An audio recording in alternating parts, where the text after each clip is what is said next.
सुबह खैर, अस्सलाम वालेकुम and a very good morning. Jain के गरम नमकीन चाय की चुस्कियों के साथ आपका इस्तकबाल करते हुए आपको बता दें कि आज सैटरडे है, हफ्ते का दिन, फरवरी के महीने की 25 तारीख 1444 हिजरी के शाबान मुअज़्ज़म की आज 4 तारीख है। कल शाम को मैं कुछ पढ़ रहा था तो विलियम शेक्सपियर का वो मशहूर मारूफ कोट मेरी नज़रों से गुजरा। विलियम शेक्सपियर के बारे में तो खैर सभी जानते हैं कि मशहूर मारूफ शायर, अंग्रेज़ी के बहुत बड़े शायर, अदाकार और ड्रामा निगार। इंग्लिस्तान का उन्हें कौमी शायर भी कहा जाता है, इंग्लैंड का कौमी शायर भी कहा जाता है। उन्होंने कहा है कि ये पूरी दुनिया जो है एक स्टेज की मानंद है। यहाँ पर लोग आते हैं, अपना रोल निभाते हैं और चले जाते हैं। और कोइंसिडेंस कल ये हुआ कि कल मैं टैगोर हॉल में एक ड्रामा देख रहा था, चूँकि आप शायद जानते भी हों कि रंग महोत्सव के सिलसिले में पिछले 2 दिन से टैगोर हॉल श्रीनगर में नेशनल स्कूल ऑफ ड्रामा की जानिब से यहाँ पर भी फेस्टिवल मुनक़्क़द किया जा रहा है। और खुशी का मकाम ये है कि पहली मर्तबा श्रीनगर और जम्मू के शहरों को भी इस फेस्टिवल के साथ जोड़ा गया है।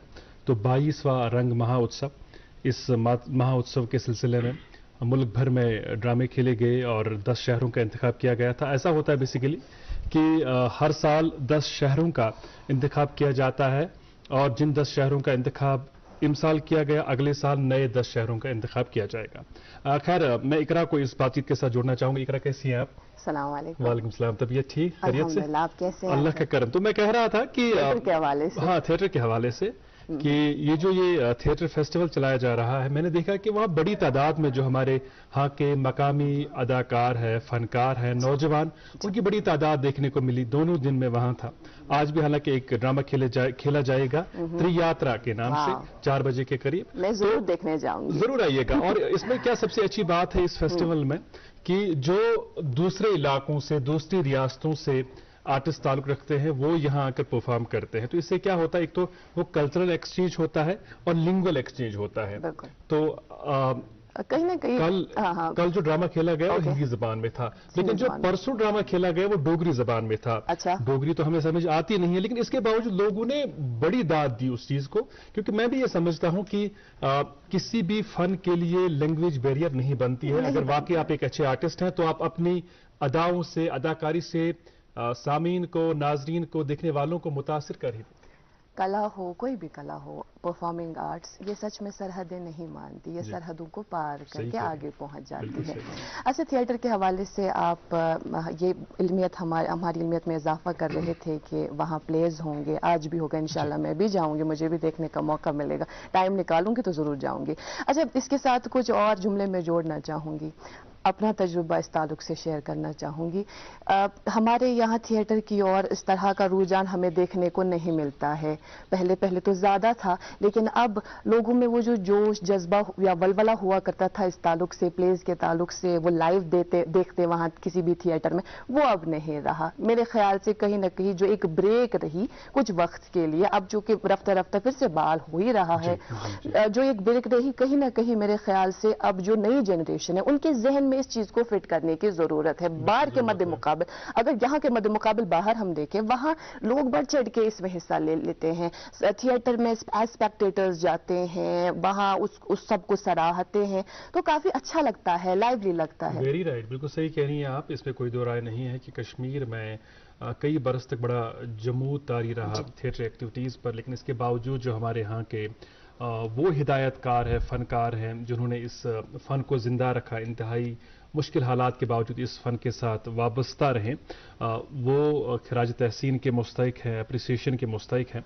और आप वजह फरमा रही हैं, जब हम मुल्क के दूसरे हिस्सों की बात करते हैं, दूसरे शहरों की बात करते हैं, वहाँ पर जिस तरह किसी फिल्म को देखने के लिए आप ऑनलाइन टिकट बुक करते हैं, वैसे ही थिएटर शोज़ देखने के लिए ऑनलाइन टिकट्स बुक होती हैं और हाउसफुल शोज होते हैं। लोग काफ़ी अप्रिशिएट करते हैं। लेकिन खुशी का मकाम ये है कि हम देखते हैं, जब हम नेशनल स्कूल ऑफ ड्रामा की बात करते हैं, एक ऐसा इदारा 1959 में इसकी बुनियाद डाली गई और जभी से हम देखते हैं कि थिएटर के दामन को वसी करने में इस इदारे ने बहुत ही अहम रोल निभाया है। और कई ऐसी अहम शख्सियात जो फिल्म जगत को दी, थिएटर को दी, टेलीविजन को दी, जिन शख्सियात पर हमें फ़ख्र होता है और खुशी का मकाम है कि जब हम इन शख्सियात का जिक्र करते हैं इन शख्सियात में कई ऐसी शख्सियात भी हैं जो हमारे हिस्से में आई हैं, जम्मू कश्मीर के हिस्से में आई हैं। तो आज ऐसी एक शख्सियत की जिंदगी, उनके कारनामों, थिएटर के साथ उनका जुड़ना, उनका सफर, वो सब बातें होंगी। लेकिन है कौन हमारे आज के मेहमान, उस बारे में बात जरा देर बात करेंगे। पहले मुझे लगता है मौसम के बारे में बात, मौसम और ट्रैफिक के हवाले से जरूरी मालूमात जो है वो अपने नाज़रीन तक जरूर पहुंचाएंगे। लेकिन उससे कबल ना मुझे इस ताल्लुक से अपना एक्सपीरियंस शेयर करना होगा। जरूर करें। When I was a kid, मैं चाहती थी कि मैं थिएटर में किसी प्ले में हिस्सा लूं या मैं आर्टिस्ट बनूं, लेकिन रफ्ते रफ्ते इस तरह से मौका तो नहीं मिला। लेकिन रफ्ते रफ्ते जब कॉलेज सतह पर या यूनिवर्सिटी सतह पर छोटे छोटे प्लेस करने का मौका मिलता था ऑडिटोरियम में, तो मैं भी उसका हिस्सा, मुझे अच्छा लगता था उसका हिस्सा बनना।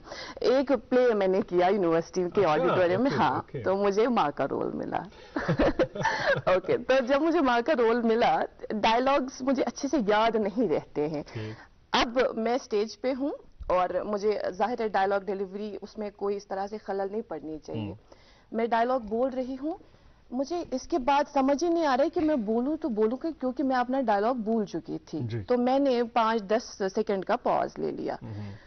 जो पीछे होते हैं, जो ये सब संभालते हैं, उनको समझ आ गया कि कुछ तो मिसिंग है, कुछ तो गड़बड़ है, कुछ और है। हाँ, तो उन्होंने धीमी आवाज में वो डायलॉग सारा रिपीट किया। तो मैं, लेकिन मेरे कान उसी वक्त खड़े और मैं सुन रही थी वो डायलॉग। तो जो ही मैंने वो डायलॉग बोला, ऑडियंस पर वो इस तरह से ऑडियंस मुतासिर हुई कि वो सब क्लैप्स करने लगे।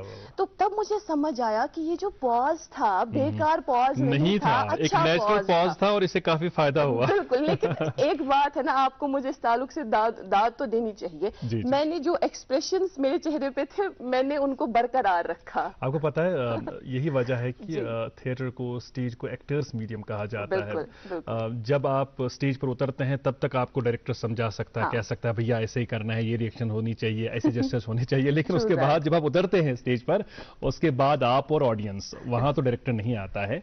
इसलिए भी इस आर्ट के हवाले से जब बात करते हैं हम, तो ये बड़ा ही सेंसिटिव आर्ट है और इसके लिए वाकई जो एक्टर्स हैं वो बड़े ट्रेंड होने चाहिए। उनमें कुदरती तौर वो सलाहियत होनी चाहिए कि वो मुतासिर करे ऑडियंसेस को। क्योंकि टीवी में ये गुंजाइश होती है कि आपने गलत शॉट दिया, गलत डायलॉग बोला, गलत एक्सप्रेशन दिया तो रीटेक हो सकता है, 10 रीटेक्स हो सकते हैं। बल्कि बड़े बड़े जो कलाकार हैं वो कई रीटेक्स देते हैं, लेकिन थिएटर में रीटेक की कोई गुंजाइश नहीं। और जो नाज़रीन इस वक्त हमें देख रहे हैं शायद जानते भी हों कि अजहर सिर्फ एंकर ही नहीं है, ये एक्टर भी रह चुके हैं। मैंने शुरुआत तो उसी से की है, स्टेज से ही शुरुआत की है मैंने। और परवरदिगार का करम है कि आगाज में जो स्टेज के साथ जुड़ने का मौका मिला, उससे बड़ा निखार आया शख्सियत में। जो भी अपनी अदना सी हैसियत में कुछ परफॉर्म कर पाते हैं, उसमें बड़ा रोल थिएटर का है। तो खैर आज की शख्सियत से बात करेंगे, मजीद बात करेंगे, और मेरे ख्याल से इस ताल्लुक से हमें आज पूरे प्रोग्राम में बात जी बिल्कुल करेंगे। और मेरा तो बड़ा दिल कर रहा है कि अभी इंट्रोड्यूस करें अपने मेहमान को, लेकिन फिलहाल मौसम के हवाले से हम बात करते हैं। जी नाज़रीन मोहतरम, आपको इसका भी इंतजार रहता है कि हम आप तक प्रोग्राम में जरूरी मालूमात पहुंचाएं मौसम और ट्रैफिक के हवाले से। महकमा मौसमियात की जानिब से मिले इत्तला के मुताबिक आज और कल ये कहा गया है कि मतला बरालूद रहेगा। चंद एक मकामात पर यह कहा गया है कि हल्की बारिशें भी हो सकती है। टेम्परेचर की बात करें तो श्रीनगर में दिन का ज़्यादा से ज़्यादा 12 डिग्री सेल्सियस, जम्मू में 27 डिग्री सेल्सियस और लेह में -3 डिग्री सेल्सियस रहने की उम्मीद है। और इसके बाद हम आते हैं ट्रैफिक की ओर। आप जानते हैं मौसम अच्छा हो ख़राब हो, उसका बराह रास्त असर हमारे यहाँ के शहरों पर पड़ता है, सड़कों पर पड़ता है, बिलखुसूस NH44 पर पड़ता है। लेकिन जो कि इस वक्त मौसम मतलब साफ है, मौसम खुशगवार है, तो NH44 के हवाले से ज़रूरी मालूमात भी आप तक पहुंचाते चले। आज छोटी गाड़ियों को दोनों तरफ से चलने की इजाज़त होगी, वही जो बड़ी गाड़ियां हैं उन्हें झकनी उधमपुर से श्रीनगर की ओर आने की इजाज़त है। ताहम ये दरख्वास्त रखते सफ़र बांधने से पहले आप एक दफ़ा ट्रैफिक कंट्रोल यूनिट से राबिता ज़रूर कायम करें। नंबरात इस वक्त स्क्रीन पर फ्लैश हो रहे हैं और नीचे स्क्रॉल भी होते रहते हैं, इन नंबरात पर राबिता ज़रूर कायम करें। जी इकरा, तो थिएटर के हवाले से हम उन अशखास का जिक्र कर रहे थे मुल्क में जिनका बड़ा नाम है, और अल्हम्दुलिल्लाह इस फील्ड में भी कई नाम हैं जो हमारे हिस्से में आए हैं। उनके काम से हम बड़े मुतासिर हैं। इंतहाई खुशी का मकाम की वो जो फ़हरिस्त है, उस फ़हरिस्त में हमने आज एक ऐसे नाम का इंतखाब किया है जिनका ताल्लुक जम्मू कश्मीर से है, और इन्होंने कई ड्रामों में काम किया है। स्टेज के ताल्लुक से अगर हम बात करें, ये बड़े पैशनेट एक्टर हैं, हिदायतकार है और टेलीविज़न के साथ भी जुड़े रहे हैं। तो आइए करते हैं आज के मेहमान से मुलाकात, इनकी ज़िंदगी, इनकी शख्सियत, इनके कारनामों और इनके सफ़र के बारे में जानते हैं। हमारे साथ हैं आज के प्रोग्राम में थिएटर डायरेक्टर, एक्टर मुश्ताक काक साहब। आपको बहुत इस्तकबाल, बहुत बहुत शुक्रिया तशरीफ़ आवर होने के लिए। नाज़रीन को बता दें कि अभी जो रंग महोत्सव का एहतमाम किया जा रहा है, उसके जो इंचार्ज हैं जम्मू कश्मीर में वो काक साहब ही हैं। तो ये जो रंग महोत्सव का अभी यहाँ पर चल रहा है जम्मू कश्मीर में भी, इसका आगाज़ तो खैर फरवरी की 14 तारीख को हुआ था दिल्ली में। तो यहाँ की जो एक्टिविटीज़ है उन पर हम ज़रूर बात करेंगे और यहाँ जो आपने मुख्तलिफ ग्रुप्स को मदऊ किया उस बारे में भी बात होगी। लेकिन सबसे पहले हमारी आपसे गुजारिश होगी, दरख्वास्त होगी कि अपने बारे में, अपनी ज़ात के ताल्लुक से आगाह करें हमारे नाजरीन को कि आपका ताल्लुक बेसिकली जम्मू कश्मीर में किस इलाके से है, आपकी तरबियत, तालीम वगैरह कैसे हासिल की, कहाँ से हासिल की? शुक्रिया। ज़ह नसीब। मैं हूँ जम्मू कश्मीर से ही हूँ, इसमें कोई दो राय नहीं है। और मेरे फादर साहब कश्मीर से और मेरी मदर जो है वो जम्मू से, डोगरा। ओके। इसलिए मेरे पास जम्मू कश्मीर की दोनों कल्चर मेरे पास हैं सही है। और दोनों का विरसा मेरे पास है। मैं खुशकिस्मत हूँ उस मामले में। मैं किसी इंस्टीट्यूशन से पास आउट होकर नहीं आया जी। और मैंने थिएटर किया, जम्मू से शुरू किया और उसके बाद मैं नेशनल लेवल पे गया। नेशनल के लेवल से बाद मैं इंटरनेशनल सीन पे चला गया थिएटर में ही जी। और मैं एक वाहिद शख्स जम्मू कश्मीर से रहा हूं जो श्री राम किसी एक्टिंग इंस्टीट्यूशन का 10 साल हेड रहा हूं मैं। Shri Ram centre for performance. इसके बगैर कि आपने खुद कहीं फॉर्मल ट्रेनिंग हासिल नहीं की है, तो ये अपने आप में एक बड़ी अहम बात है। तो मैं 10 साल Shri Ram centre for performing art में हेड रहा हूं, जहां पे 2 साल का एक्टिंग कोर्स होता था। जी जी जी। प्रोफेशनल रेपेटरी कंपनी होती है और बच्चों का एक थिएटर वर्कशॉप भी उनके साथ होता है। तो 10 साल का एक बहुत अच्छा वक्फा दिल्ली में मेरा रहा। उसके अलावा मैं अब बाहर भी गया। 2017 में एक कल्चर सबमिट हुआ था अबू धाबी में। तो उसमें 86 कंट्रीज के लोग थे। तो मुझे ऊपर वाले ने कर्म किया कि हिंदुस्तान से मैं और मेरे साथ मेरे दोस्त एक हैं रविंदर कौल जी, वो तो ये थिएटर का एक सफर रहा। थिएटर मैंने खूब किया, दबा के किया अच्छे तरीके से। लेकिन जब मैं श्रीराम में था तो मेरा एक ख्वाहिश थी कि मैं वापस जम्मू अपने कश्मीर में आऊंगा, जम्मू कश्मीर। तो मैं यहाँ पे एक्टिंग इंस्टीट्यूशन पे वो एक अलग सा किस्सा है। उसके बाद मेरा सफ़र थोड़ा सा टेलीविज़न के साथ भी रहा एज ए प्रोड्यूसर डायरेक्टर के तौर पे। एक्टिंग में मैंने बहुत कम काम किया टेलीविज़न के, लेकिन एक नेशनल चैनल पे मैंने एपिक चैनल पे रविंद्रनाथ टैगोर जी की कहानियां थी, अनुराग बासु कर रहे थे, तो उसमें मैंने काबली वाले का रोल किया था। अच्छा। बड़ा ही मशहूर कैरेक्टर, बहुत मशहूर। इसलिए मैंने वो मैंने किसी भी मतलब उन्होंने कहा कि ये कैरेक्टर, तो मैंने कहा डन, कोई टर्म्स एंड कंडीशन नहीं, कोई फाइनेंशियल डील नहीं, मैंने कहा डन। तो एक मैंने वो टेलीविजन। उसके अलावा फिर मेरा सफर फीचर फिल्म्स में चला गया। फीचर फिल्म्स मैंने की और वेब सीरीज की, और शुक्र है ऊपर वाले का कि मेरे सीनियर्स का मुझे बहुत सपोर्ट रहा। मेरे टेक्निकल टीम, मैं आज ये कहना, अभी इकरा जी ने कहा कि मैं डायलॉग भूल गई थी और यही हादसा मेरे साथ हुआ है। अच्छा। मेरी जिंदगी का पहला ड्रामा डॉक्टर शंकर शेष जी का ड्रामा था आधी रात के बाद। तो उसमें हम 3 कैरेक्टर थे और मैं वाकई इकरा की तरह डायलॉग भूल गया। अच्छा। लेकिन मैं मैनेज करता रहा, क्योंकि अगर वो 1.5 घंटे का नाटक नहीं होता तो हमें कल्चर एकेडमी से फीस नहीं मिलनी थी। अच्छा। ओके। तो मुझे लगा बहुत अच्छा हुआ, वो फ्लॉप हुआ नाटक और मैं भी फ्लॉप हुआ। अगर वो फ्लॉप नहीं होता तो आज इकरा भी यहाँ ना होती, मैं भी यहाँ ना होती। मैं कहीं ना कहीं रिलेट कर पा रही हूँ, क्योंकि वो एक ड्रामा करने के बाद जो आजकल हम यूथ में देख कॉलर खड़े हो जाते हैं, बस मैं शाहरुख खान बन गया, मैं माधुरी। ये मेरा एक छोटा सा सफर। वंडरफुल। और आपकी जिंदगी का खासकर जो आपकी प्रोफेशनल लाइफ है, इसके जो उतार चढ़ाव हैं, उन उतार चढ़ाव के बारे में सुनकर भी कई लोगों को बड़ी इंस्पिरेशन मिलेगी, हौसला मिलेगा। कभी कभार जिंदगी में कदम लड़खड़ाते भी हैं, लेकिन इसके बावजूद जो लोग हिम्मत से काम लेते हैं वो कभी नहीं हारते। हम आपकी ज़िंदगी और सफ़र के बारे में मज़ीद बातें करेंगे, लेकिन फ़िलहाल रुकना होगा नाज़रीन हमें एक छोटे से वक्फे के लिए। और मुझे लगता है कहना ज़रूरी है कि आपको बने रहना है आज भी हमारे से बराबर 9 बजे तक। अगर टीवी पर नहीं देख पाएंगे तो मोबाइल फ़ोन आपके पास है, यूट्यूब पर देखते रहें गुड मॉर्निंग J&K।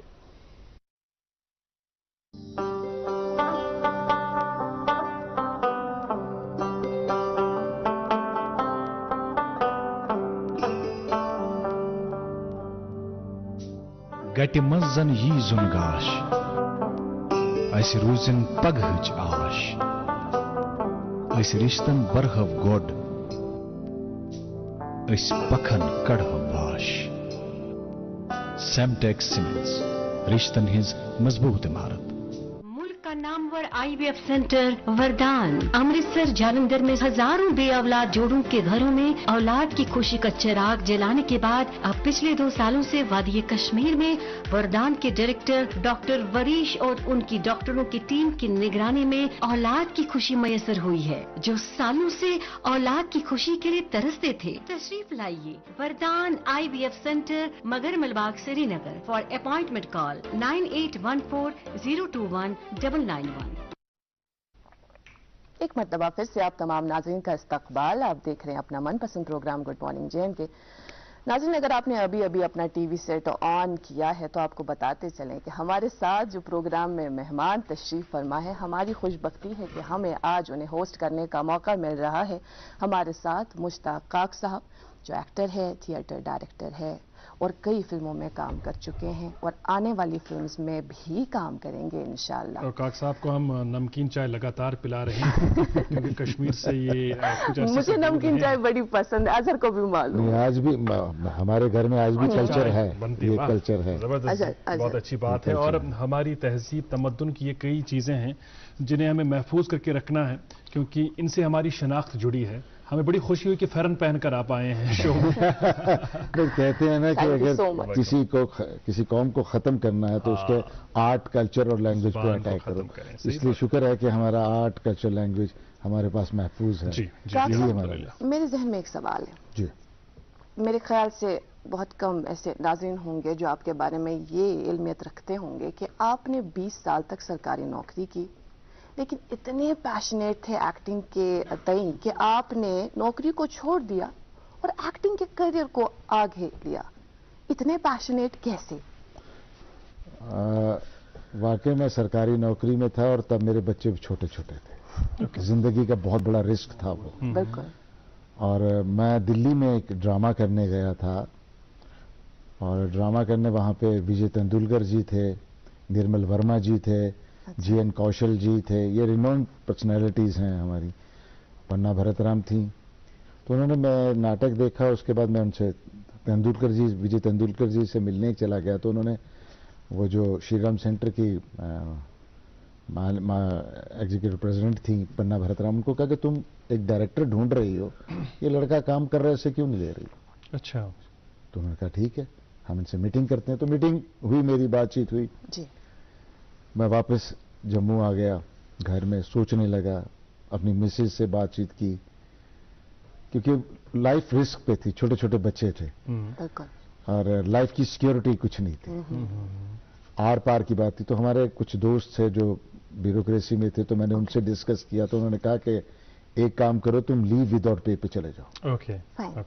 उसमें क्या होगा कि अगर तुम्हें वहां काम जच जाएगा, सेटल हो जाओगे तो छोड़ देना, नहीं होगा तो वापस आके ज्वाइन कर लेना। सही बात है। ज्यादा से ज्यादा तुम्हारी लीव, तुम्हें वहां तनख्वाह मिल रही है? मैंने कहा हाँ मिल रही है।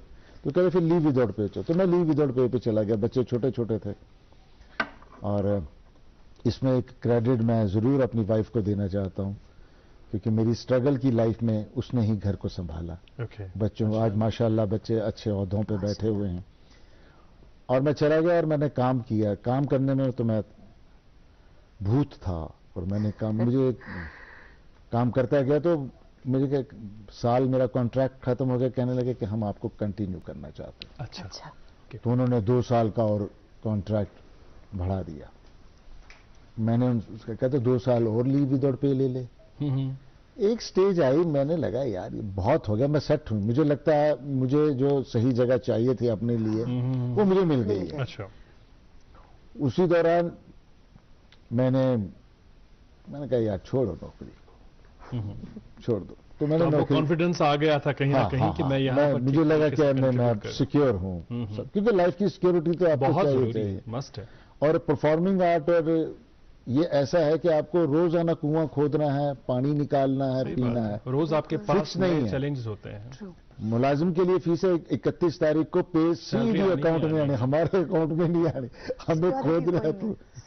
तो इसलिए फिर मैं कंटिन्यू, और अब आप यकीन माने कि मैं 21 साल की सर्विस से मुझे प्री मेच्योर रिटायरमेंट की फैसिलिटी मिल सकती थी। मैंने वो भी नहीं ली। मेरा जीपी फंड जो पैसा था वहीं पड़ा हुआ। मुझे कई दोस्तों ने कहा कि यार तुम एक एप्लीकेशन दे दो कि ना तुम सीनियरिटी का कंप्लेन मांगोगे ना ये करोगे, तो वो तुम्हारा पैसा निकलेगा, तुम्हारा पेंशन सेटल हो जाएगा। तो मैंने कहा यार अल्लाह ने मेरी किस्मत में जितना वहां लिखा था वो मैंने खा लिया, अब वो नहीं है मेरी किस्मत में। तो अब पता नहीं कहीं और रास्ता है, कहीं और चलना है। तो मेरा वो जीपी फंड भी मैंने आज तक नहीं लिया है, और मैं नौकरी छोड़ के फुल फ्लेज इसमें आ गया। एज ए फ्रीलांसर के तौर पे काम कर रहा हूँ, और टेलीविजन के लिए भी काम किया मैंने, डीडी कशीर के लिए भी काम किया, बाहर भी काम करता। तो आजकल शुक्र ऊपर वाले का जी। और मुश्ताक काक साहब, आज का दौर, जदीद दौर के अपने तकाजे, नौजवानों के अपने शौक, ऑडियंसेस की अपनी चॉइसेस, जहां एक तरफ टेलीविज़न की सैकड़ों चैनल्स, वहीं हम देखते हैं कि ओटीटी प्लेटफॉर्म और दूसरे ज़राए इंटरटेनमेंट के, इंफॉर्मेशन के, ऐसे में थिएटर की रेलेवेंस क्या है जदीद दौर में? देखिए, आप एक चीज़ देखिए कि हमारी फीचर फिल्म्स चलती थी जी। एक बहुत बुरा वक्त आया, खाली हिंदुस्तान पे नहीं पूरे वर्ल्ड पे, कोरोना का। हाँ। उस कोरोना के दौरान में एक नई चीज निकली इंटरटेनमेंट की। जी जी। ओटीटी बिल्कुल। कुछ ऐसी फिल्म्स बनी हुई थी जो हॉल में नहीं पहुंच पा रही थी, वो ओटीटी पे चल पड़ी। सही बात है। अच्छा, वहां सेंसर का भी प्रॉब्लम है। ओटीटी की वजह से क्या हुआ कि इतना काम फ्लोर हो गया कि हर आर्टिस्ट को कुछ ना कुछ काम मिलना शुरू हो गया। ये एक देन है, बिल्कुल सही, ओटीटी प्लेटफॉर्म की और बेसिकली कोविड की। बिल्कुल। लेकिन उसमें मैक्सिमम लोग वही आपको दिखते हैं जो थिएटर से जुड़े हुए, जिनका एक बैकग्राउंड थिएटर से। थिएटर एक कॉन्फिडेंस देता है जी जी। आपको तराशता है, मतलब पॉलिश करता है। मैं श्रीराम सेंटर में डायरेक्टर था, तो बच्चे आते थे, सर मुझे एक्टिंग करनी है, मुझे ये, दूर दूर शहरों से, हिंदुस्तान के अलग अलग कोने से। तो मैं इनको एक ही सवाल करता था जी कि तुम एक्टिंग क्यों करना चाहते हो? सही बात है। क्यों करना चाहते हो? नहीं सर, कुछ करके दिखाना है। मैंने कहा यार कुछ करके दिखाना तो कंप्यूटर कर, साइंस पढ़, कुछ और कर, पर इसमें क्यों? नहीं सर, हमें करना है, हम करेंगे। वहां पे फिर एक स्टेज पे फ्रस्ट्रेशन आती है आर्टिस्ट में। फ्रस्ट्रेशन की वजह यह रहती है कि मैं हर बच्चे को यही कहता हूं कि तुम इस फील्ड में आ रहे हो, लेकिन पहले अपने आप से सवाल पूछो कि तुम एक्टिंग क्यों करना चाहते हो, किस लिए करना चाहते हो, और क्या करने के लिए करना चाहते हो। जब तुम्हें इन सवालों के जवाब खुद को मिल जाएंगे, तुम जिंदगी में कभी फ्रस्ट्रेशन का शिकार ही नहीं होगे। ये एक वो है। और इसमें थिएटर का एक अपना मुकाम रहा है। थिएटर ने इंडस्ट्री को आर्टिस्ट दिए हैं। एक दौर था फिल्म का कि वहां पे थिएटर वालों का इतना नहीं था, लेकिन उसके बाद थिएटर वाले एंटर करें तो उनका भी एक मुकाम बन गया। आज आप देखेंगे ओटीटी पे या वेब सीरीज में मैक्सिमम आपको लोग थिएटर के ही मिलेंगे। सही कह। तो इसलिए थिएटर, अब थिएटर वो थिएटर भी नहीं रहा। पहले मैं अपनी जवानी के दौर में बात करता हूं, हम घर में मजाक उड़ाया जाता था, तू क्या भांडगिरी कर रहा है, तू क्या ये मस्करी कर रहा है, ये वो। लेकिन आज थिएटर में आप पीएचडी कर रहे हैं, अब मास्टर कर रहे हैं। बिल्कुल। मेरी बेटी ने मास्टर की है हैदराबाद यूनिवर्सिटी से, और उसने पढ़ाई की। मैं तो आज जो पीढ़ी पढ़ आ रही है थिएटर करना, मैंने कहा एक्टिंग करो, लेकिन इसमें आप एक प्रोफेशनल क्वालिफिकेशन ले लो जो आपके पास अवेलेबल है। सही कह रहे हैं। आप देखें, कोई भी पेरेंट्स है, माँ बाप है, उनको बड़ा शौक होता है, आप पूछते आपका बच्चा क्या करता है, तो वो कहते हैं, अब वो हिचकते हैं, क्या बोलेंगे। जिनके बच्चे डॉक्टर, इंजीनियर वगैरह, इंजीनियर है, तो मैंने बच्चों को ये कहा कि तुम अपने पेरेंट्स को मतलब सर उठा कर बोले मास्टर कर रहा है, एमए कर रहा है, जिसमें कर रहा है वो बात की बात है, पर एमए कर रहा है और एमए थिएटर आप करेंगे, मेरे पास इतना एक्सपीरियंस है थिएटर का, लेकिन जहां पे कोई सरकारी नौकरी निकलेगी वहां पे मुझे फर्स्ट प्रेफरेंस नहीं दी जाएगी। वहां पे वो लिखा होगा कि एमए थिएटर चाहिए। सही बात है। तो मैं क्वालिफाइड हूं उस चीज के लिए, तुम्हारी क्वालिफिकेशन और ये तुम्हारी एडिशनल क्वालिफिकेशन आ जाएगी, शौक भी पूरा हो गया, माँ बाप का रुतबा भी बढ़ गया और आप अपने आप से भी ईमानदारी से, और कॉन्फिडेंस भी बढ़ गया, बंदे का कॉन्फिडेंस भी बढ़ गया कि पढ़ा लिखा हूं, इस फील्ड में हूं, लेकिन हाईली क्वालिफाइड हूं। थिएटर मतलब ये थिएटर थोड़ी है इस तरीके से। आज पीएचडी हो रही है, इतने इंस्टीट्यूशन, इतने फेलोशिप्स हैं थिएटर में, स्कॉलरशिप में, फेलोशिप में, अब्रॉड जाने के लिए हैं।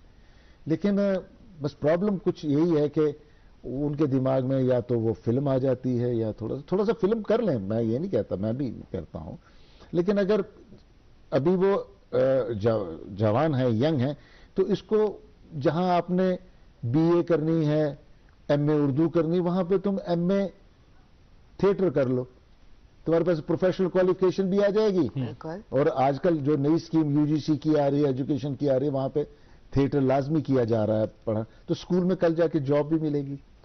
लेकिन प्रॉब्लम यह है कि आज के यूथ को इन चीजों के बारे में कोई बता ही नहीं रहा है। राइट। अच्छा मुश्ताक काक साहब, जिस तरह आपने बचा फरमाया कि थिएटर ने हमारे ओटीटी प्लेटफॉर्म को या फॉर दैट मैटर टेलीविजन को, सिनेमा को बहुत अनोखे हीरे दिए, लेकिन थिएटर को हमने क्या दिया?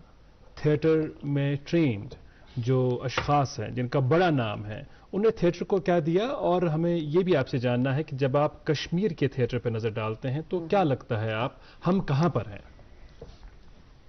मैं एक चीज बता दूं, कश्मीर का जम्मू कश्मीर में जो थिएटर था, सबसे पहले कश्मीर में ही थिएटर बड़े अरूज पे था। जी सही कह रहे हैं। ये तब की बात है जब आपका यहां पे दूरदर्शन केंद्र नहीं था। बिल्कुल। बहुत टैगोर हॉल में टिकट सेल हुई है। अच्छा। हमने वो दौर भी देखा है। बड़े बड़े अदाकार लोग, बड़े बड़े लोगों ने यहाँ ड्रामे किए हैं। जी जी जी। जो बाद में आपके दूरदर्शन में बड़े बड़े औहदों पे रहे। अशोक जेलखानी जी, जी, उनके ड्रामे आप देखें, हमने देखे हैं वो ड्रामे देखे। तो वो तब थिएटर, जो नेशनल स्क्रिप्ट जो भी होती थी ना, रिनोन स्क्रिप्ट, वो पहले कश्मीर आती थी। ओके। जैसे दूरदर्शन बना, दूरदर्शन का शुरू हुआ, कश्मीर का थिएटर बैठने लगा, क्योंकि हर एक इधर भाग रहा था, क्योंकि वहां पे रोजी रोटी नहीं थी। सही बात है। वहां सिर्फ जुनून था, शौक था। कितने लोग मेरी तरह नौकरी छोड़ के भागते लेकिन जुनून और शौक पेट नहीं भरता, तो काफी लोग आए और कई लोगों ने यहीं से शुरुआत करके अपना नाम कमाया। और कश्मीर का थिएटर अच्छा रहा। और कश्मीर में अपना एक फोक थिएटर है। जी जी। कश्मीर के में अगर आप देखा जाए बहुत कुछ है, बहुत मटेरियल है हमारे जम्मू में। उसके बाद जब यहां दूरदर्शन बना, थिएटर शिफ्ट हो गया जम्मू, और जम्मू में एक्टिव हो गया थिएटर, और नेशनल सीन पे जम्मू का थिएटर चलना शुरू हो गया, कश्मीर वाला थिएटर बैठ गया। उसकी वजह यही रही, दूरदर्शन का था, टेलीविजन आ गया था, तो उस तरीके। लेकिन जो हमारा फोक थिएटर था, फोक म्यूजिक था, उसको कोई फर्क नहीं पड़ा। वो आज भी वैसे ही है और आगे भी वैसा रहेगा। हमारे जम्मू में थिएटर एकदम उठा और हम जम्मू से काफी लोग जो है वो नेशनल सीन पे गए ड्रामा करने के लिए, और एक मुकाम कुल मिला के जम्मू कश्मीर का एक नेशनल सीन पे एक थिएटर का नाम है। हमारे काफी लोग हैं जिनका एक नाम। बिल्कुल सही कह रहे हैं आप। जिस तरह आप कह रहे थे कि कश्मीर के थिएटर पर जमूद तारी रहा बड़े अरसे तक, जहां एक तरफ टेलीविजन एक वजह आप उसके लिए ठहराते हैं, वहीं कहीं ना कहीं जो कश्मीर के हालात जिस किस्म के रहे उस दौरान जो थिएटर एक्टिविटीज़ हैं वो नहीं हो पाई। और जम्मू में तो खैर होती रही, लेकिन कश्मीर में चूंकि अपने मुश्किलात और मामलात थे। लेकिन इसके बावजूद जो हमारे यहाँ के आर्टिस्ट्स हैं, जिस तरह पहले भी हम कह रहे थे, जो डायरेक्टर्स हैं या इस आर्ट के साथ, इस फ़न के साथ मुंसलिक लोग हैं, वो वाकई अप्रिसिएशन के मुस्तहिक हैं कि इस फ़न को एक नई सूरत देने में, नए से शुरुआत करने में उनका बड़ा अहम रोल है। और अल्हम्दुलिल्लाह नौजवानों को भी इस काम के साथ जोड़ रहे हैं। हम रुकेंगे नाजरीन एक और वक्फे के लिए। वक्फे के उस पार मजीद बातें होंगी हमारे आज के मेहमान से, और अखबारात की सुर्खियां भी आप तक पहुंचाएंगे। रुझान रुजू पर पसंदीदा breakfast show good morning J and के।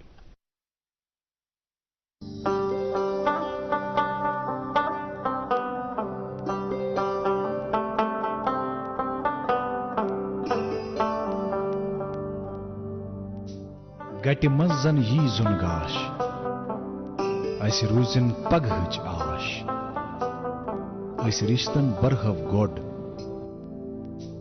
ऐसे पखन कड़हव वाश सेमटेक्स सीमेंट्स रिश्तन हिंज मजबूत इमारत बेहतरीन नस्ल तो स्वल्प स्वल्प दोध दिन वल जानवर सारनी हिंज मांग राष्ट्रीय गोकुल मिशन तहत युस मसनूई तुखम रेजी हुंद वसी प्रोग्राम आजकल चलान तम सु मुमकिन जि थद पाई जज तो बेहतर फायदे दिन वल वच हेकन मादा जानवरन पैद सपदित लाइव स्टॉक बोर्डन पूर कशीर मज जाय जाय मसनूई तुखम रेजी हुंद प्रोग्राम शुरू कर्मुत आमदनी तो मालस हुरियर करने बापत करियो नजदीकी वेटनरी सेंटर सित रब्त तो अमी स्कीम हुन तुलियो भरपूर फायदे जारी करद live stock development board animal husbandry department Kashmir मुल्क का नामवर IVF सेंटर वरदान अमृतसर जालंधर में हजारों बेअौलाद जोड़ों के घरों में औलाद की खुशी का चिराग जलाने के बाद अब पिछले 2 सालों से वादी कश्मीर में वरदान के डायरेक्टर डॉक्टर वरीश और उनकी डॉक्टरों की टीम की निगरानी में औलाद की खुशी मयसर हुई है। जो सालों से औलाद की खुशी के लिए तरसते थे, तशरीफ लाइए वरदान IVF centre Magar Malbagh Srinagar. For appointment call 9814021991। Welcome back. आप देख रहे हैं अपना मनपसंद प्रोग्राम गुड मॉर्निंग जैन के, और आज के इस प्रोग्राम में हमारे साथ मशहूर व मारूफ एक्टर, थिएटर डायरेक्टर मुश्ताक काक साहब।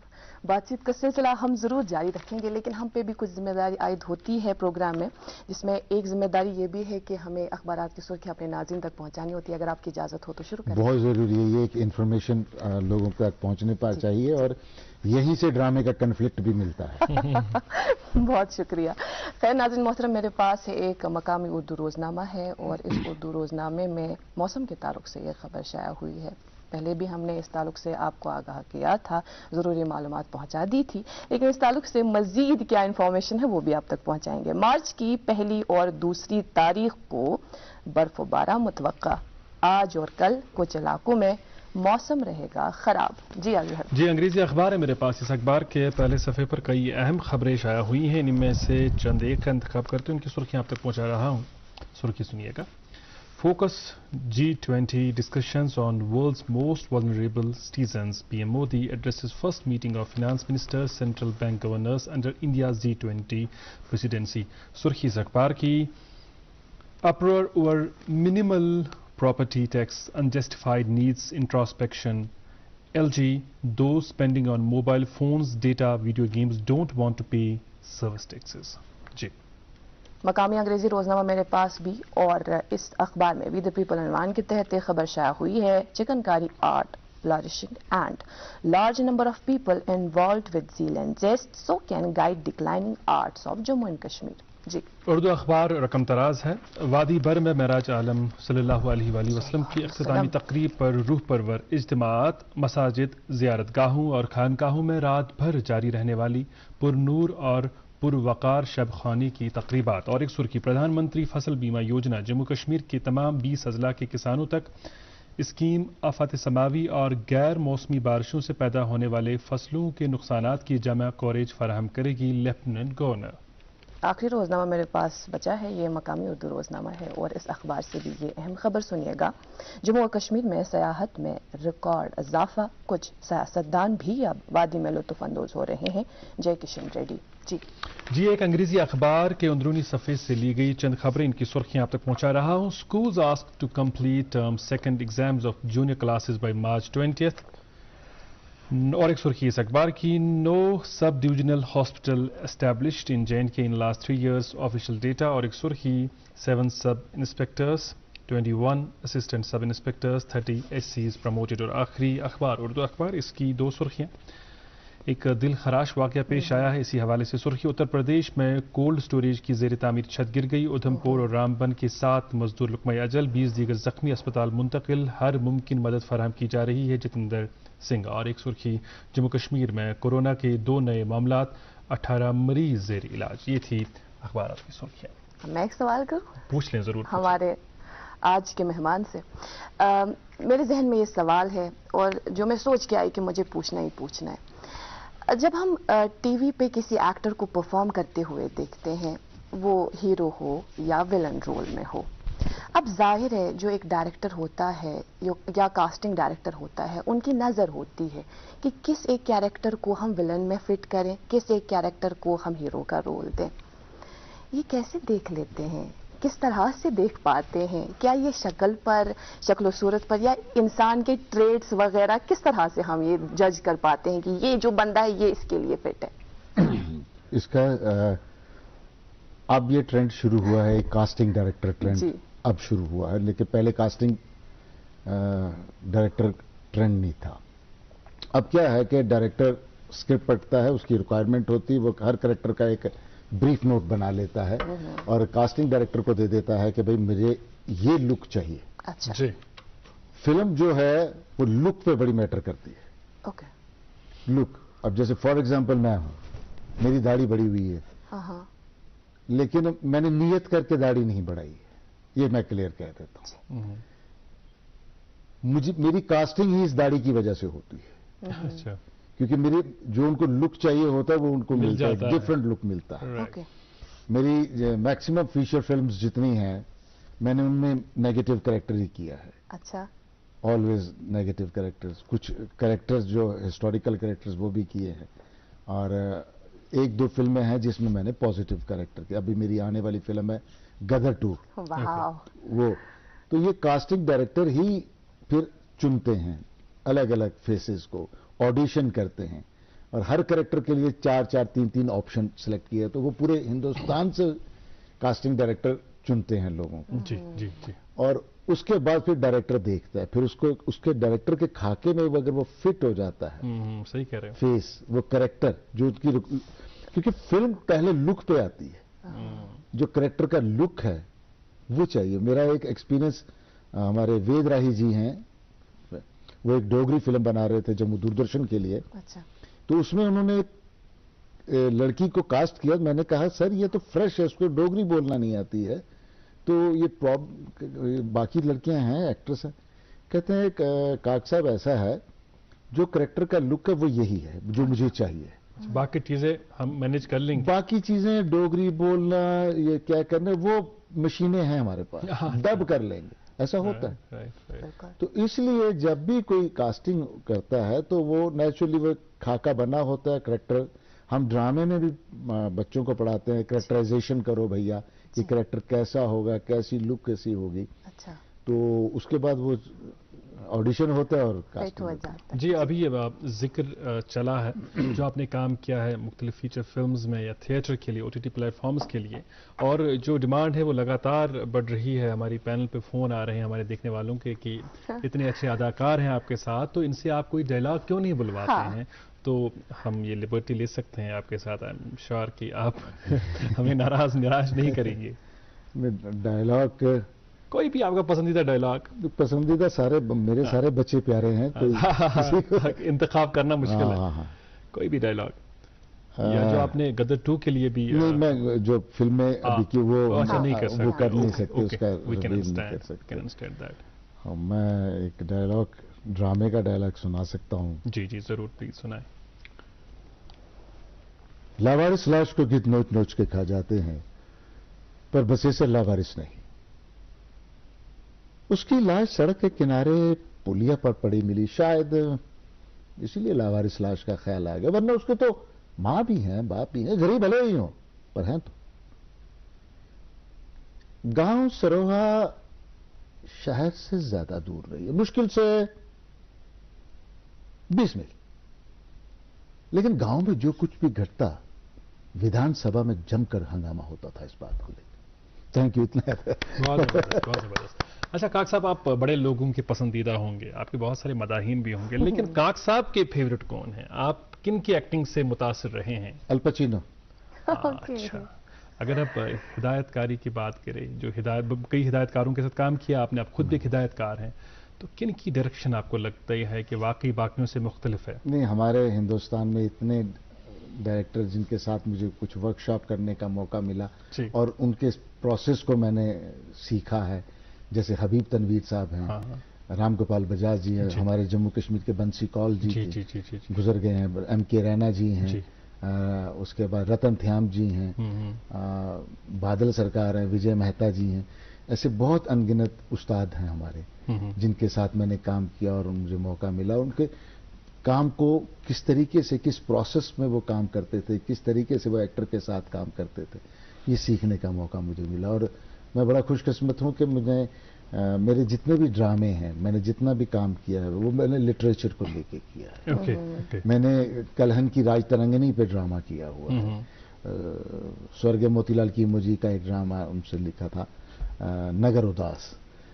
उसके बाद मैंने क्या उसको कहते हैं, नीलमत पुराण को लेके कुछ काम किया था, देवयानी शर्मिष्ठा, तो वो डोगरी में मैंने नाटक, मेरा जो पहला ड्रामा था जो नेशनल सीन पे मुझे लेके गया था, वो देवयानी ड्रामा था, नरसिंह देव जमाल जी का लिखा हुआ, डोगरी में वो जी। तो ये सब चीजें मिलजुल के रही हैं और आज भी मैं सीख रहा हूं। मैं आज भी ये नहीं कह सकता कि मैंने सब कुछ सीख लिया, मैं आज भी सीख रहा हूं और जब तक जिंदगी रहेगी सीखता। क्रेडल टू ग्रेव इंसान सीखता ही है। अच्छा, ये भी हमें बताइएगा, क्योंकि अब की बार आपका कश्मीर आना एक ख़ास मकसद के चलते आप कश्मीर आए हैं, जो 22वां भारत रंग महोत्सव है, इसके आप फेस्टिवल इंचार्ज है, गुलजार अहमद गनाई साहब जो हैं हमारे, वो कोऑर्डिनेटर हैं। ये बताइएगा हमें कि जो कश्मीर में पहली मर्तबा इस रंग महोत्सव का एहतमाम किया गया, जाहिर सी बात है इसके लिए आपने भी कहीं ना कहीं बात छेड़ी होगी, जो हमारे यहाँ के थिएटर के साथ मुंसलिक लोग हैं उनकी भी बड़ी ख्वाहिश थी कि ऐसा हो। तो क्या देख रहे हैं आप, कैसे देख रहे हैं, कितनी कामयाबी मिली इसको कश्मीर में या जम्मू में? देखिए, ये भारत रंग महोत्सव 1999 से शुरू हुआ। अच्छा। और शुरुआती दौर में एक सैटेलाइट के तौर से कुछ सिटी चुनी जाती थी वहां की, लेकिन आहिस्ता आहिस्ता ये बढ़ता गया और उसके बाद हिंदुस्तान में थिएटर ओलंपियाड हुआ। बहुत बड़ा फेस्टिवल है वो। और ये जो भारत रंग महोत्सव है, ये एशिया का सबसे बड़ा थिएटर फेस्टिवल है जी। और नेशनल स्कूल ऑफ ड्रामा का एक प्रोसेस रहता है जी। हिंदुस्तान की हर शहर से बुलाया जाता है कि आप अपने ड्रामा की जो वीडियो है वो भेजें एंट्री के तौर पे और उसके बाद फिर एक ऑल ओवर इंडिया के लेवल के तौर पे एक्सपर्ट की कमेटी बनाई जाती है और इसकी स्क्रीनिंग की जाती है। वो कुछ नंबर दिए जाते हैं कि इतने कंटेंट, इतने नंबर आपने देने, इसको इतने नंबर, फिर वो लेके उसके बाद एक और स्क्रीनिंग कमेटी ऊपर होती है। राइट। और ये उसमें भी निकलता है, फिर उसमें से कुछ लोग ड्रॉप हो जाते हैं। ओके। और फाइनल कट करके आपके पास ये निकलता है। और ये जो 22वां भारत रंग महोत्सव है, ये कोविड की वजह से रुका, इसका सिलेक्शन बहुत पहले हो चुका। अच्छा। उसके बाद नेशनल स्कूल ऑफ ड्रामा ने कोई प्रोसेस नहीं किया, क्योंकि उनके पास ये लॉट पड़ा हुआ था, सिलेक्टेड सारा पेपर वर्क किया हुआ था और इसी को कैरी ऑन। इसमें से ही कुछ नाटक आजादी के अमृत महोत्सव के लिए भी चुने गए, जो नेशनल स्कूल ऑफ ड्रामा ने अलग अलग शहरों में जाके किए। और सबसे खूबसूरत, और हमें नाज है इस बात पे कि जैसे आपने बताया शुरू में कि नेशनल स्कूल ऑफ ड्रामा एक स्टेट में एक शहर चुनता है और वहां पे फेस्टिवल होता है। लेकिन हम जम्मू कश्मीर खुशकिस्मत ऐसा रहा कि हमारे पास 2 वेन्यू हमें मिले। जी, सही बात है। एक जम्मू का वेन्यू मिला और एक कश्मीर का वेन्यू मिला। सही कह रहे हैं। और कश्मीर में ये पहली बार भारत रंग महोत्सव हो रहा है। इसमें हम LG साहब का भी शुक्रिया अदा करते हैं कि उनका बड़ा एक इनिशिएटिव था कल्चर को लेकर, बिल्कुल लेके। और जम्मू का जो फेस्टिवल था वो जम्मू यूनिवर्सिटी के साथ कोलैबोरेशन किया गया, और जो कश्मीर वाला फेस्टिवल था ये जम्मू कश्मीर कल्चर अकादमी के साथ बिल्कुल। और क्लस्टर यूनिवर्सिटी श्रीनगर का भी उसमें योगदान है। किसका? क्लस्टर यूनिवर्सिटी श्रीनगर का भी यहाँ पर लोकली वो भी कोलैबोरेट कर रहे हैं। वो नहीं, जहां तक मेरे नॉलेज की बात है वो नहीं है, ये सीधा कल्चर अकेडमी का था और वो बीच में क्या है, मकामी सतह पर वो भी सपोर्ट कर रहे हैं। तो कुल मिला के ये कि इस फेस्टिवल से क्या होता है कि आपको बाहर का काम देखने को मिलता है। जी। और हमारे यहाँ इसमें क्या हुआ कि जम्मू से डोगरी ड्रामे को लाया गया श्रीनगर दिखाने के लिए, और श्रीनगर से कश्मीरी ड्रामे को लिया गया, लिंगुअल एक्सचेंज, कल्चरल एक्सचेंज, इसे कल्चर एक्सचेंज समझ लीजिए।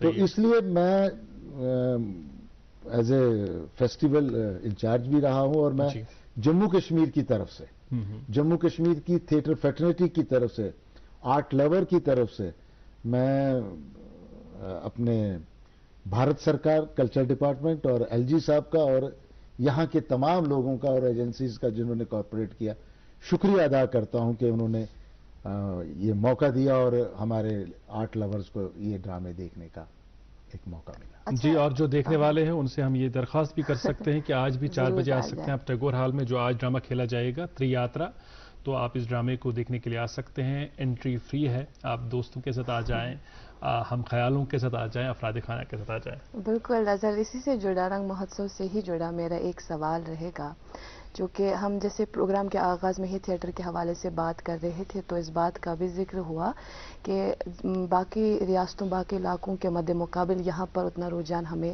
लोगों की तरफ से अभी इस ओर नहीं देखा जाता उतना। अब अभी तक चूँकि कुछ प्लेस हुए, लगातार जारी है, आज भी जारी रहेगा, तो कैसा रिस्पांस रहा अभी तक लोगों का, यहाँ के लोगों का?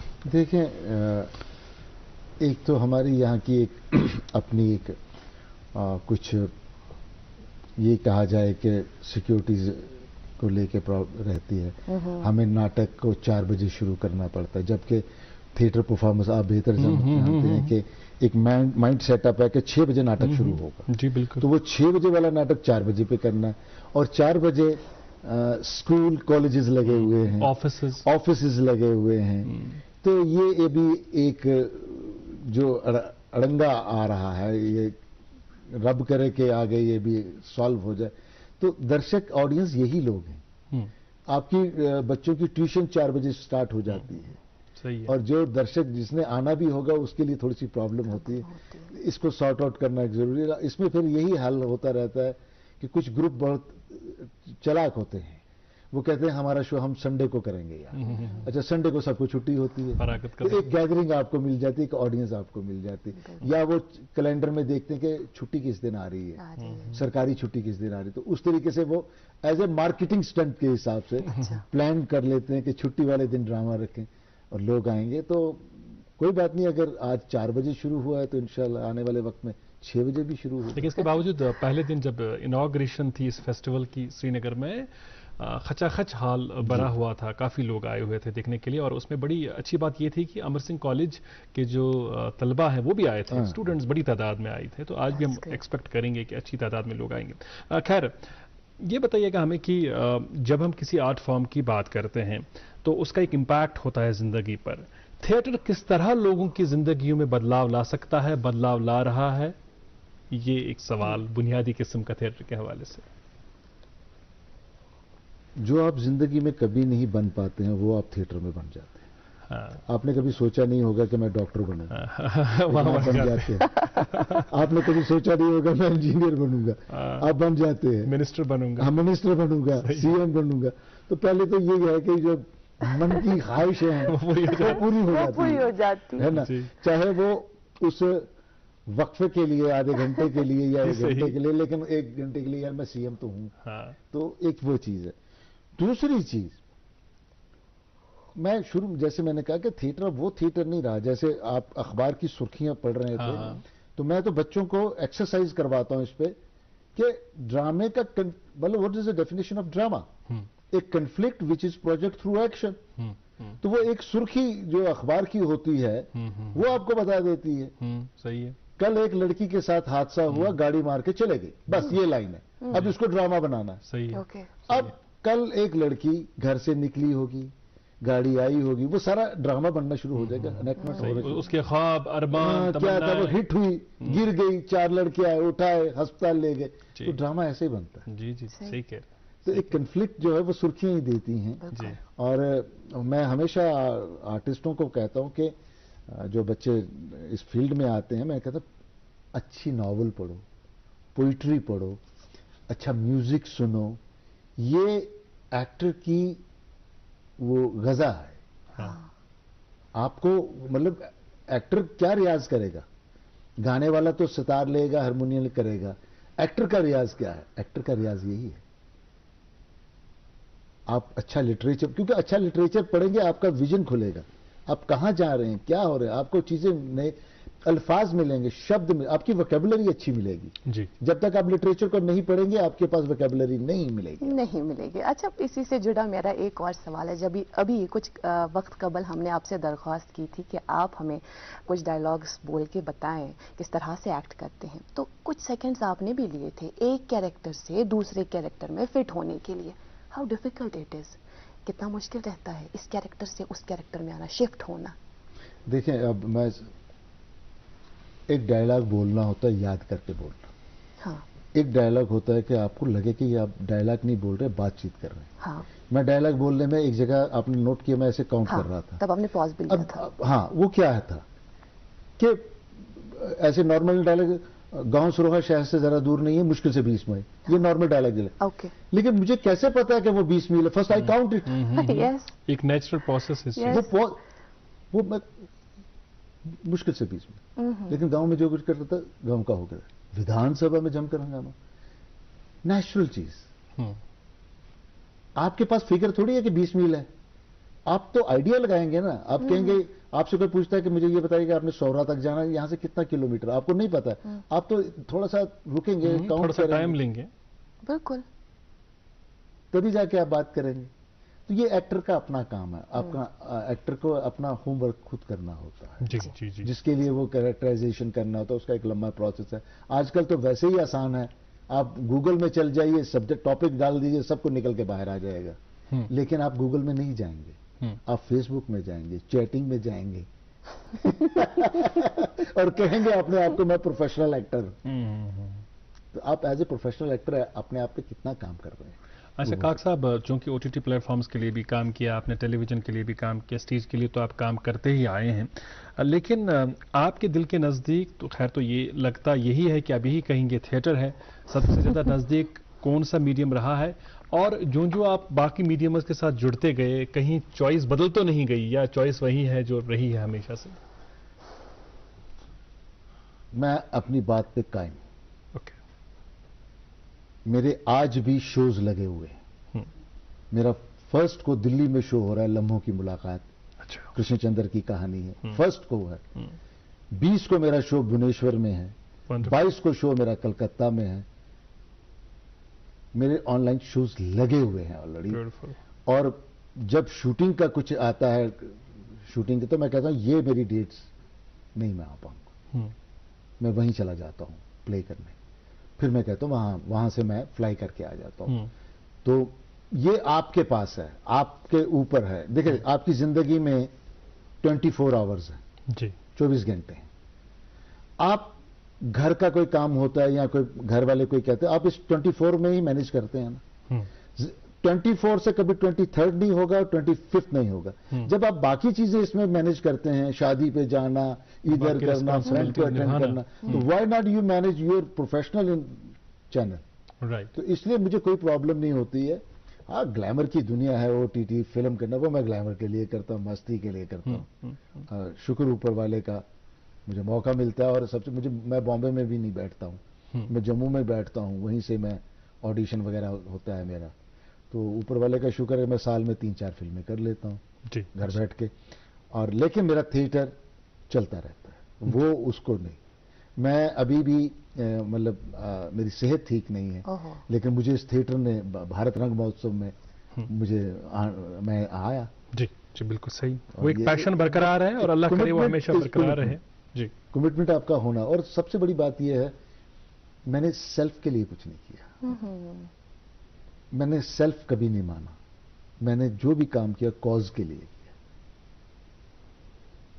कॉज मेरे लिए बहुत जरूरी है। मैं चाहता हूं, मैंने जब होश संभाला, मैं चाह रहा था कि कश्मीर में आके कुछ काम करूं, कुछ चीजें एक्सप्लोर करूं, लेकिन हालात कुछ नहीं ऐसे सेट हो पा रहे हैं। कभी आ नहीं पा रहा, कभी जा नहीं पा रहा हूं, लेकिन कभी ना कभी ऐसा होगा। इसलिए मुझे कोई प्रॉब्लम नहीं आती है। जैसे मैंने कहा कि आप जिंदगी को अपने सारे खाना वाना, सोने वोने को आप मैनेज करते हैं, अपना टाइम टेबल बनाया। मैंने भी अपना टाइम टेबल बनाया, इतनी डेट्स में मैं फिल्म करूंगा, इतनी डेट में ओटीटी करूंगा, इतनी डेट में थिएटर करूंगा।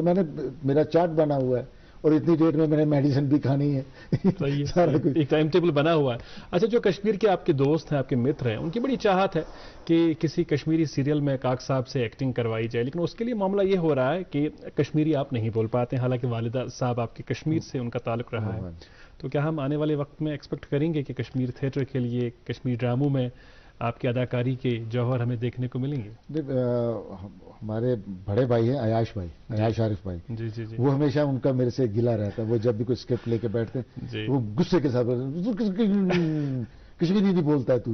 तो मैं उसको कहता हूँ यार मैं कोई ऐसा प्रिंसिपल कैरेक्टर ढूंढ ले जो उर्दू भी बोले और चार एक लाइन कश्मीरी। तो मैंने इस तरीके के कैरेक्टर किए हैं उनके साथ, ऐसी बात, लेकिन मैं फ्लुएंटली नहीं बोल पाता हूँ। राइट। चूंकि काक साहब इस वक्त कई सारे नौजवान दोस्त हमें देख रहे हैं जो चाहते हैं कि हम भी आगे एक्टिंग की इस दुनिया में करियर बनाएं, और वो चाहते होंगे इतने बड़े एक्टर से हमें कुछ सीखने को मिले, कुछ टिप्स मिले, क्या कहेंगे उनके लिए? उनमें मैंने शुरू में ही कहा कि पहले वो अपने आप से सवाल पूछे, अपने आप से सवाल पूछ, छोड़ो वो सबको कि मैं क्यों करूं एक्टिंग, किस लिए करनी है एक्टिंग, क्यों करनी है। सही है, पहला तो ये सवाल आप क्यों करनी है, तो उससे सवाल का जवाब उसे मिल जाएगा। अगर वो कहेगा ग्लैमर की दुनिया में तो फिर बाप दादा का पैसा है तो ले तो बॉम्बे चले जाए। सही है। लेकिन अगर मैंने यही कहा ना कि इसमें अब एक्टिंग में आप एक्टिंग को एक प्रोफेशनल क्वालिफिकेशन के तौर पे भी तो ले लो। इतने एवेन्यूज खुले हैं। मेरी लड़ाई जम्मू कश्मीर में यही चल रही है कि हमारी यहाँ पे इतनी यूनिवर्सिटीज खुल गई हैं, सेंट्रल यूनिवर्सिटी खुल रही है, लेकिन परफॉर्मिंग और ड्रामे का डिपार्टमेंट किसी यूनिवर्सिटी में नहीं है फुल फ्लैश। जबकि हमारे पास लोग हैं पढ़ाने के लिए, सब कुछ करने के लिए। वो एक अलग सी लड़ाई है। हमारे कई बच्चे बाहर से पढ़ के आ रहे हैं।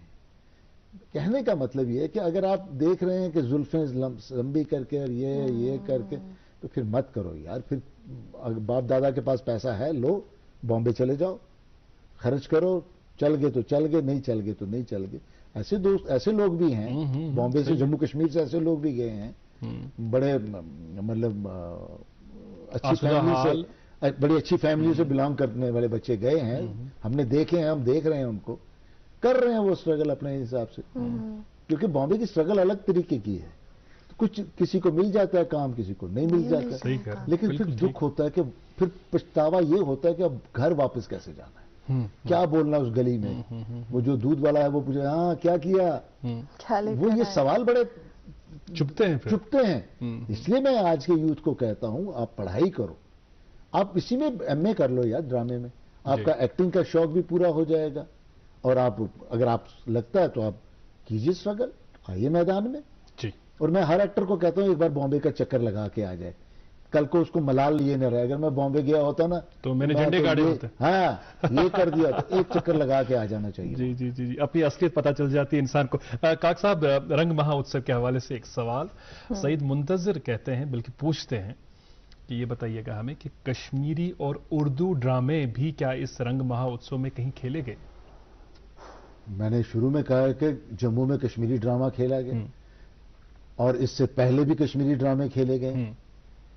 और यहाँ कश्मीर से काफी लोगों के ड्रामे इस भारत रंग महोत्सव में गए। और आपने जिस तरह कहा कि उसका एक प्रोसेस रहा है, इंटरेस्ट के लिए वीडियोस बना के भेजने थे। अब जो नई पीढ़ी के पार्टिसिपेट किया हो तो उसका डिफरेंट देखें, जब जो नई पीढ़ी के लोग हैं वो हाई टेक मतलब टेक्नोलॉजी से अच्छे तरीके से वो अपना अच्छा बनाते हैं प्रेजेंटेशन, सीडी जाती है उनकी, देखी जाती है, उसके बाद सिलेक्शन। ऐसी बात नहीं, आप एनएसडी की वेबसाइट पे चले जाए तो हर साल कश्मीरी प्ले भारत रंग महोत्सव में होता है, हर साल डोगरी प्ले उसमें भारत रंग महोत्सव में। ये नहीं कहा जा सकता कि आप कश्मीरी प्ले नहीं होता। सही कह रहे हैं। उर्दू के हवाले से भी ड्रामे होते हैं, ऐसी बात नहीं। हर लैंग्वेज का भारत रंग महोत्सव में ये खूबी है कि हिंदुस्तान के किसी भी कोने की कोई भी लैंग्वेज है वो हो रही होती है। काक साहब, ये सिलसिला मजीद इस तरह से जारी रहे हमारे यहाँ कश्मीर में भी, थिएटर की और लोग रागिब हों, इसके लिए क्या कोशिश रहेगी आगे आप फ्यूचर में आपकी? मेरा कहने का मतलब है कि अब हमारे यहाँ पे कुछ, मेरी यही राय है कश्मीर के हवाले से, मैंने जितना यहाँ थोड़ा सा देखा या सुना, ये अभी भी रेडियो ड्रामे में फंसे पड़े हैं। अच्छा, रेडियो ड्रामे के स्क्रिप्ट लेके ये स्टेज कर रहे हैं। जी, जी। ये एक नया ड्रामा नहीं लिखा जा रहा कश्मीर में।